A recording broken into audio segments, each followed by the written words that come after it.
this this lecture regarding the chapter and the page number 13 of the book of 7 Gates of Righteous Knowledge. How are you, Vitaly? Welcome back. We will start this class.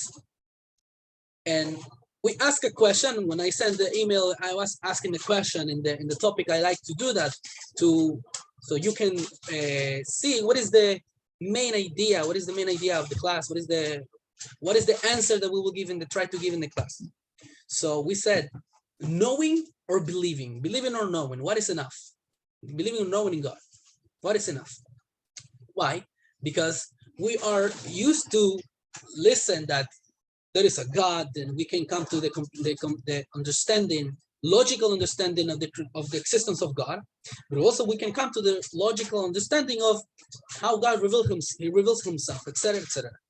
Now, what are we supposed to do? Only to know him, or only to believe in him? What is the difference between those ideas? And is this something important? Is something that is part of something that cannot take out of the map of the life of a person? So this is the idea. So it starts like this, the chapter: recognition of God's existence and his essential unity. Right now, we're not going to focus on the topic of the unity of Hashem, his existence, etc. It's something that we will talk later on.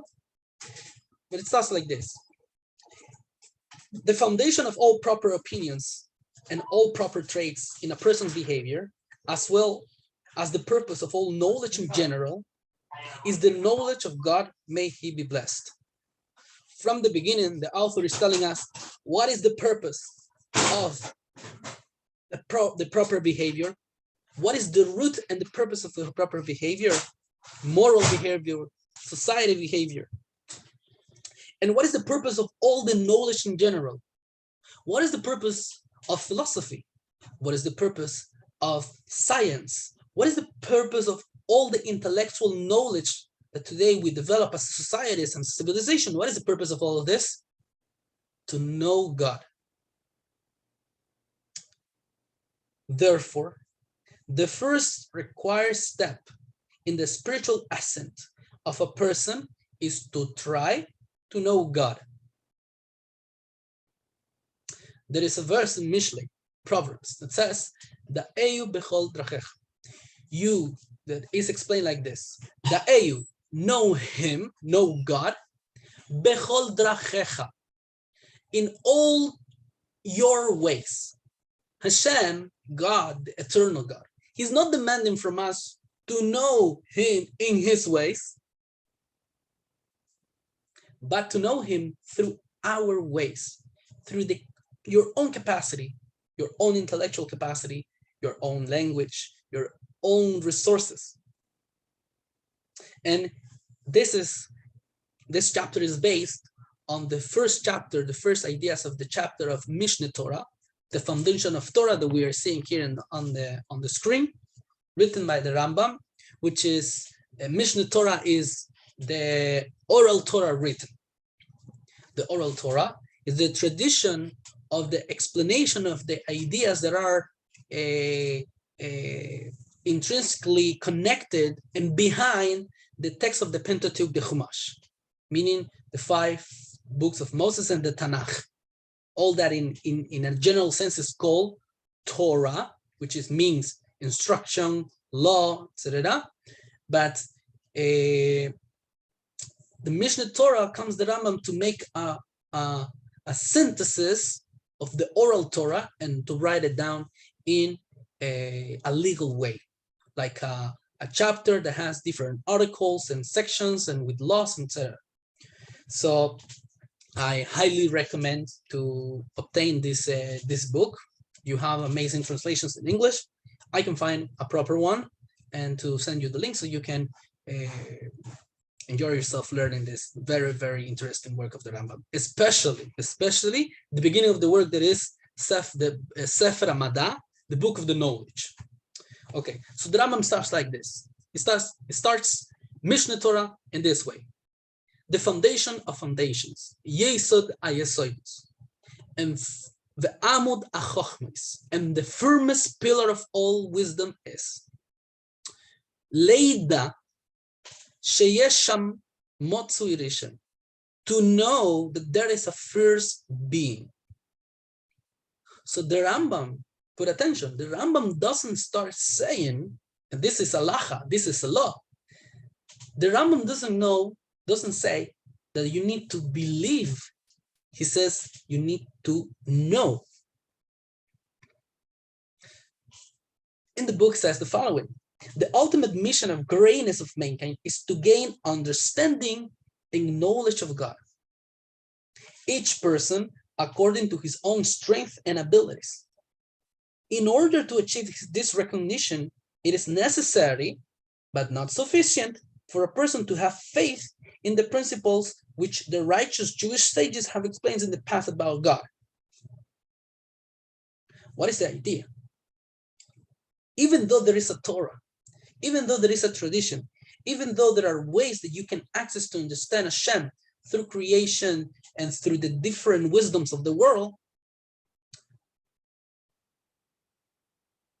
it's not enough for you. You by yourself, you need to make the efforts to try to understand Hashem, to understand God. Continues the Rambam saying the following: this first being, put attention that God, Rambam is not saying, the Rambam Maimonides is not saying there is a God, there is a Elohim, there is a Havaya. He's not mentioning any of the names of Hashem that we find in the Torah, the normal names, Shakai, Almighty, the eternal God. No, first being. So the first idea is there is a first being that exists, and his existence is different to our existence. Knowing that is already teaching us something. Now the Rambam continues in the following, it says that he calls all beings to be. That being that exists. Interestingly, the Rambam says in Hebrew, sheyesh sham matzui rishon, that there is, like there is. Now someone might think, if he reads in Hebrew, in the sense of Hebrew, where it says there is, where is there? It's a valid question. What is there? So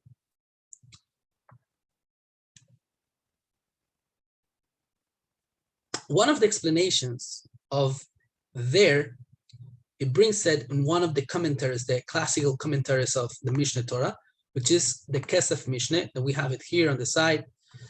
Unfortunately, we don't have still the Sfaria didn't make yet its translation to English. How they do soon. And it says the following: the word sham in modern Hebrew means that he nimtza, he exists bechol makom, in every place. Kedichtiv, because it's written, Meloi chol haaretz kevoidoi, all the earth is full of his glory. He fills all the earth, all the existence with his glory. This is where we find this versicle. And Yesaya 6:3 says the prophet is explaining and describing the experience of the prophecy. And he says the following: because each of the context is that they were angels, and each of the angels were talking to each other, and they were saying, Kadosh, Kadosh, Kadosh, holy, holy, holy, the Lord of hosts, his presence fills all the earth. So the idea of there is means, we see the commentary here, that he is glory. What does it mean that he is holy above? Holy in Hebrew means the following: Kadosh, the word Kadosh, Kadosh, means something that is separated. What does it mean separated? That he's separated from creation. It doesn't make sense. in the same verse, they are saying that he's Kadosh, Kadosh, Kadosh, meaning he is separated from us. Apparently, yes. But then they say, who explains, it says, so he says, he who explains that which filleth the whole earth. And the whole earth will be full of the glory of the Lord. Now, what is the idea? Even though Hashem, he's very spiritually above all the levels of the spirituality, he's elevated with no limits, but he also at the same time, he's such existence, his existence is such that he also finds himself wherever that you can say there. It's very interesting. Usually, when we want to talk about God, we look to the heavens. But after this class, we can look to the ground, to the right, to the left. There is an interesting song we sing to the kids, but it has a very profound meaning. It said, Hashem is here, Hashem is there, Hashem is truly everywhere. Up, up, down, down, right, left, and all around. Here, there, and everywhere is where he can be found. That's in the song. It's a song that we sing to the kids.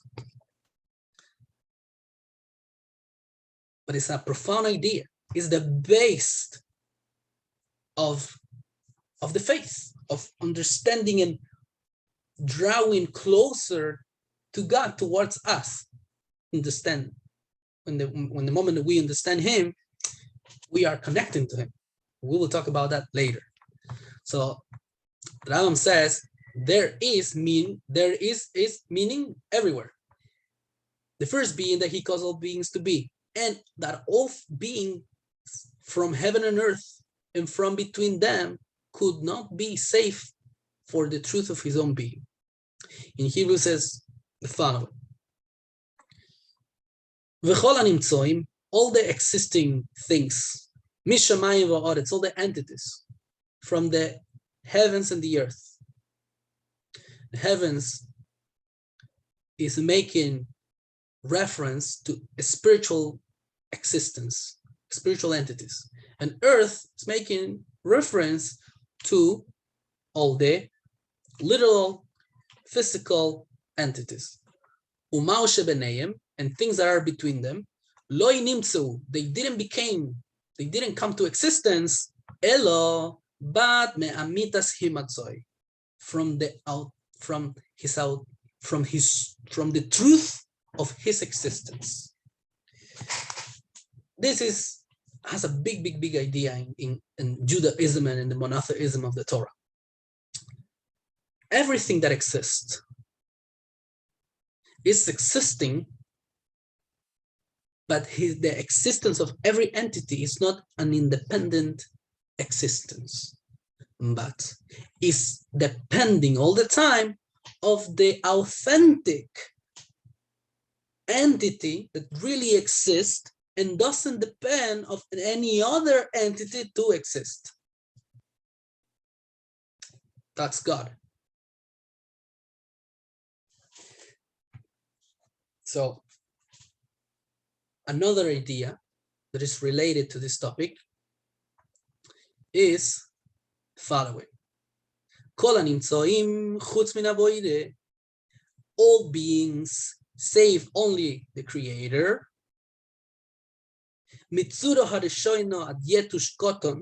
From the first form. What is the first form?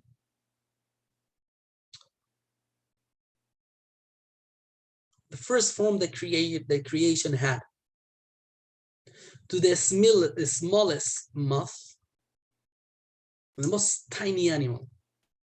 A yotush cotton means a mosquito, which might be in the center of the earth.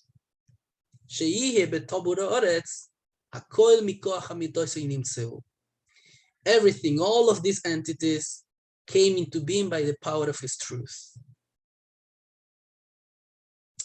So this idea says we need to know which existence, we need to know this existence. Now, to reinforce the question, the idea is the following. The Mishnah Torah in the chapter, in the laws of kings, we can see kings and wars. Sometimes it's called the laws of kings. Sometimes it's called kings and wars. The chapter 8 is actually the last section of the Mishnah Torah. Weird.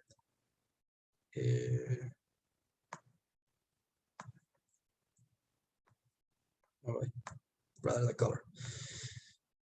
The last chapter, the last section of the Torah in chapter 8, and the section 11 says the following. The Rabbi is talking about the laws of Bnei Noach, the nations, the descendants of Noah. This is the following. Anyone who accepts upon himself and carefully observes the 7 commandments is of the righteous of the nations. The word righteous here, by the way, is not the correct translation. The word here in Hebrew is you see the words, these letters comes from the word chesed, which means pious. From the pious of the nations of the world. So, and has a portion in the world to come. Okay. Today we're not going to make an emphasis on the idea of the world to come and everything. It's a topic that we will talk about it. But the main point is in the following: this is as long as he accepts and performs them, the 7 Noah laws, because he truly believes that it was the Holy One, blessed be he, who commanded them in the Torah, and that it was through Moses, our teacher, the teacher, master of the Jewish people, that we were informed that the sons of Noah had already been commanded to observe them. But if he observes them because he convinces himself logically, meaning by his own intellect and conscience, that he does not agree that they were commanded by God, then he is not considered a resident convert and is not of the Hasidei, of the pious of the nations of the world, but merely one of their wise. So what is the idea? From one side, in the beginning of the Mishnah Torah, the Rambam says that the person needs to know. To know is an intellectual exercise. It's not believing. Believing is that you received something that someone else told you, or you came to that conclusion, but you don't have a proof of it. You don't have a tangible proof of it, or an idea that you came and you analyzed it, and you just believe it just like that. You believe it. Do you have a proof that exists or it doesn't exist? No, but you believe. And comes the Rambam and says, Maimonides says, the people from the nations, that they believe that Hashem said so and he gave these laws and told Moshe that to teach all these laws, that is the person that he has a reward. But who doesn't, the person that thinks that this laws is logically okay and is morally okay and everything, but he says, no, God didn't give it, but it's good. I'm going to make it because it's good. It's rationally good. And all of the laws, all of these laws are rational. He says, no, I'm going to do it because it's good. He says, no, this person doesn't have a part in the world to come. This person. So what is the idea? From one side, we are supposed to understand Hashem intellectually. From another side, is demanding and saying, no, need to believe. So this makes even stronger the idea of what are we supposed to do? What is enough? So he says following. The books continue explaining the following.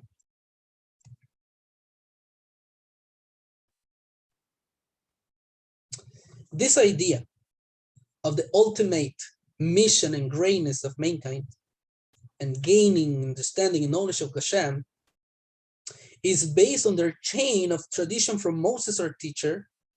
This is the way we call Moses.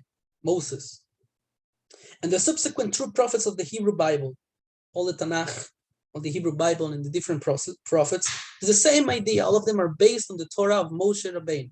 And the, what is it called? In the theological studies, the Mosaic law. And through their own divine and inspiring insights. Beyond that, it is the obligation of each person to try to understand such matters with his own intellect. Again, Rabbi Moshe Weiner didn't read this part of the Rambam and says, no, don't think, believe. So that he may know them. In this way, a person can come to know and recognize the true existence of God according to his ability. This knowledge is not only meant to be an intellectual grasp.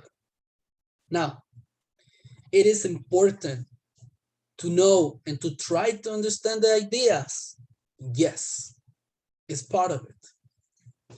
But the whole process of understanding an idea of divinity, of Hashem, of God, that is the main point? Not really. It's not supposed to stay just like a philosophy. It is also an attitude and outlook within the heart and emotions. Meaning that what I learn and what I understand from God, I am supposed to take that information and to think, okay, what do I do with this now? How do I apply it? Not to the people, to me.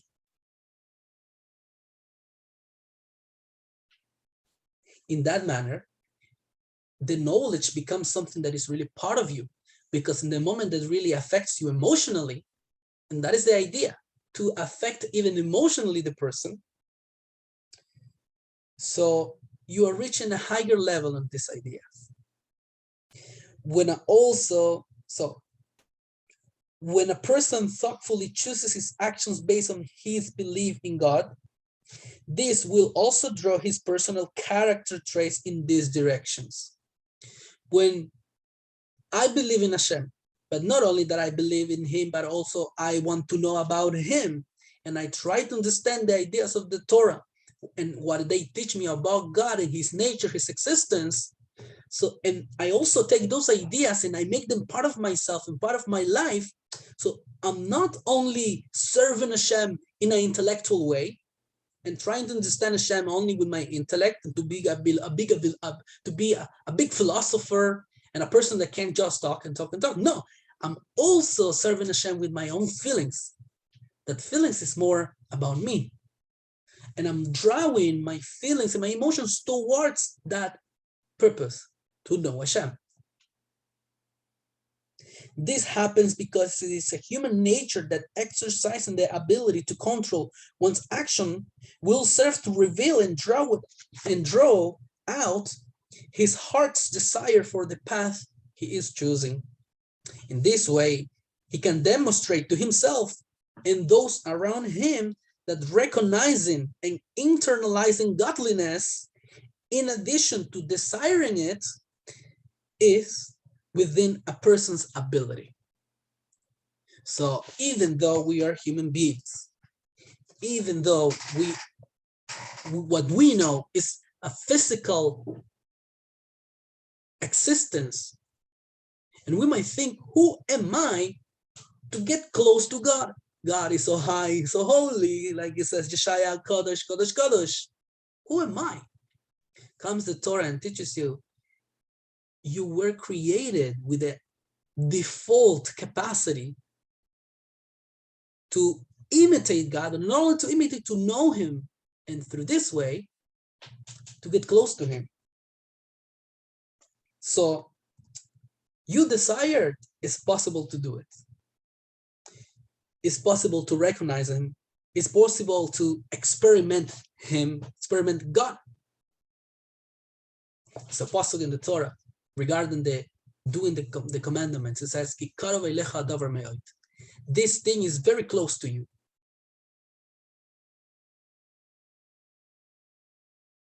Nevertheless, it is also an obligation now.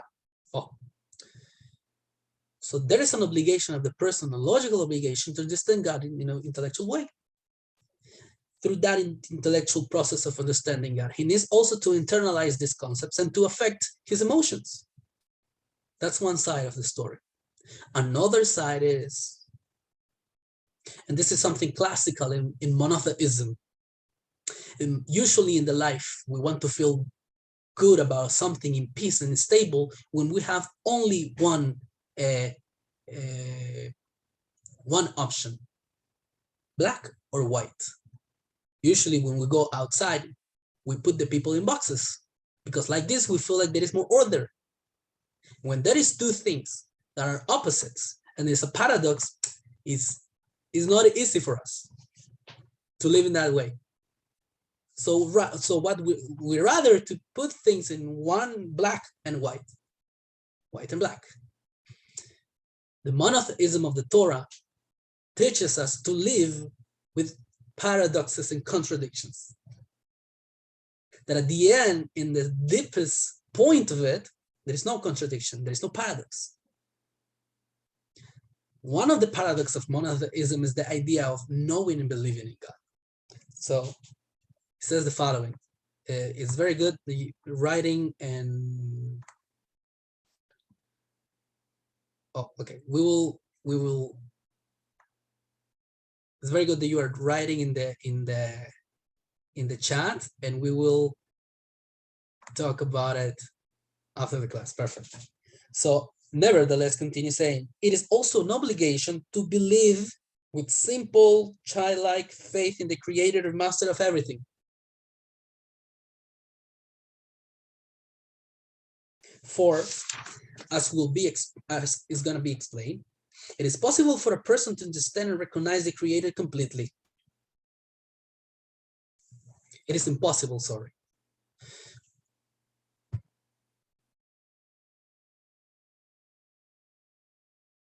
Hashem is infinite. How is it possible that I'm going to know infinity? It's impossible. I am a finite creation. I have limits. My intellect depends on many things. It depends on the concepts that I have in the society that I live. It depends on many things. So I need to start from the point that knowing that it's impossible to know completely Hashem. It's impossible to completely know him. But my job is to try to understand the most that I can. And what I don't understand, I need to believe. Only then and only there is okay to believe.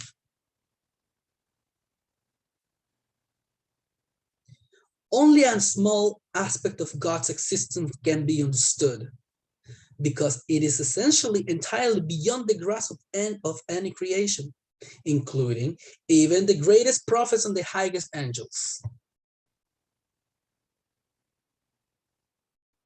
If I'm not mistaken, there is a source that says that Hashem revealed a little bit of his light, of his presence, his essence presence to the angels, and they will all burn. Because what they experiment is only a tiny revelation of Hashem, revelation, expression of God's existence. So just imagine that even though we can understand many ideas, the most you understand is nothing compared to the greatness and infinity of God. From this, it follows that there should be two dimensions to a person's relationship with God. So this is an idea that we live with two dimensions. On the one hand, it is incumbent, it's necessary on each person to know and recognize God and his unity to the extent of one's ability, with the goal to fulfill his mind and the emotion of his heart with his understanding of the Creator, and to act according to the ways of God, which will be explained further on. At the same time, he should believe that God, may he be blessed, is completely beyond any human being's grasp. So from one way, we need to live a life trying to understand God, but from another, but at the same time, we need to live knowing that anything that I know is completely beyond of what really God is. If there is such a thing that I can say about what God is. Through achieving it, I think a synthesis of these three soul powers: recognition, understanding, and belief, and actually expressing them through his thoughts, traits, and emotions, a person will more completely cleave to and be attached to the one true God. This will also provide the key for him to tap into levels within his belief and faith that are beyond his knowledge and intelligence.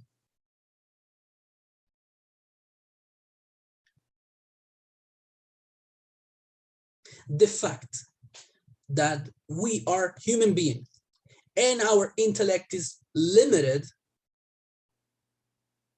teaches us that what I know is limited, meaning I cannot come to a conclusion and say that's God and I know it all.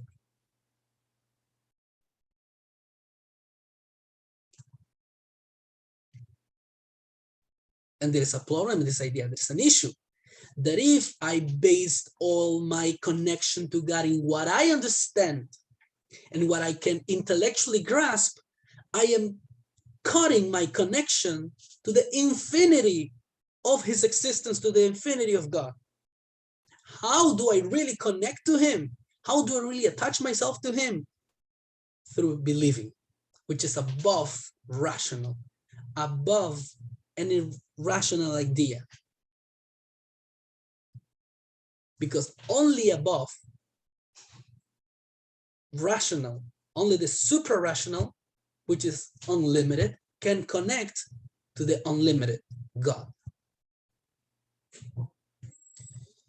And it finishes this section saying the following: this is the spiritual accomplishment of becoming a chassid, a pious person, which is the title of one who is actively attaching himself to the true God. May he be blessed. It is this service which God seeks from a person, and it is the service which draws God to a person.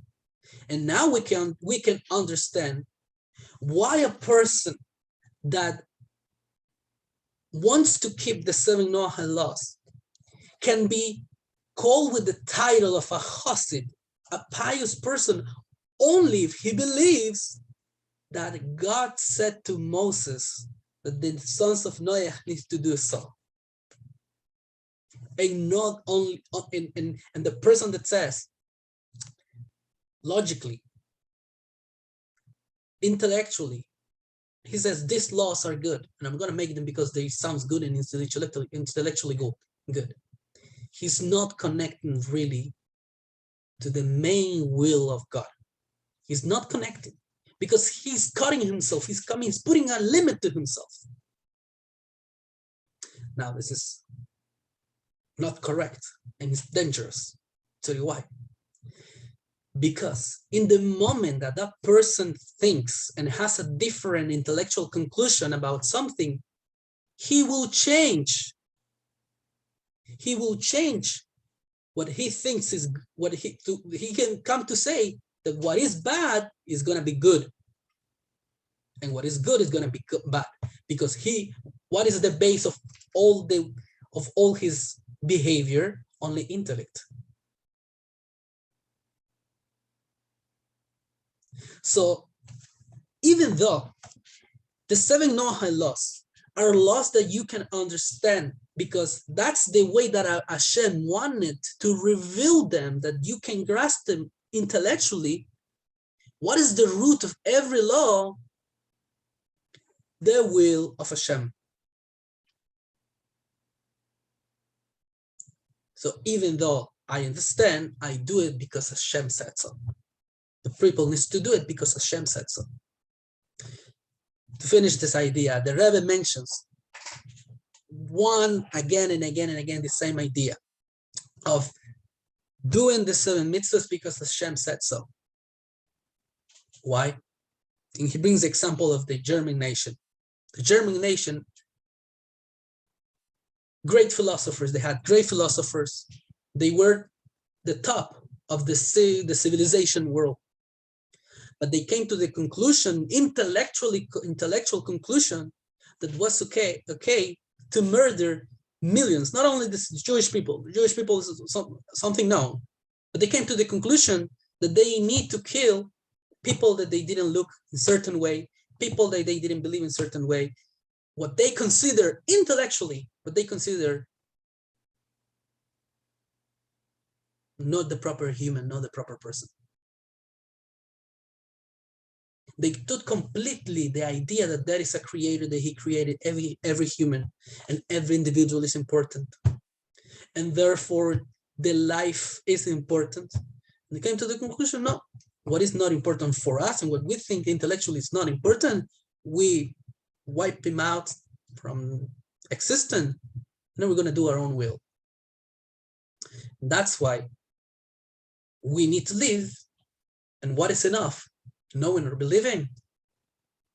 Both of the things, both of the attitudes needs to be part of the person that wants to be close to God, to bring God close to him, and to make of the world, to make of his own world, which starts with him, his house, his work, the job, everything, a place where God is revealed. What is it called in the Midrash? Adira betachtonim. A house in Hasidus is called a dwelling place for Hashem himself. We will continue discussing the ideas of the 7 gates of righteous knowledge in the next week. So we can go to the chat and check the questions and etc. commentaries.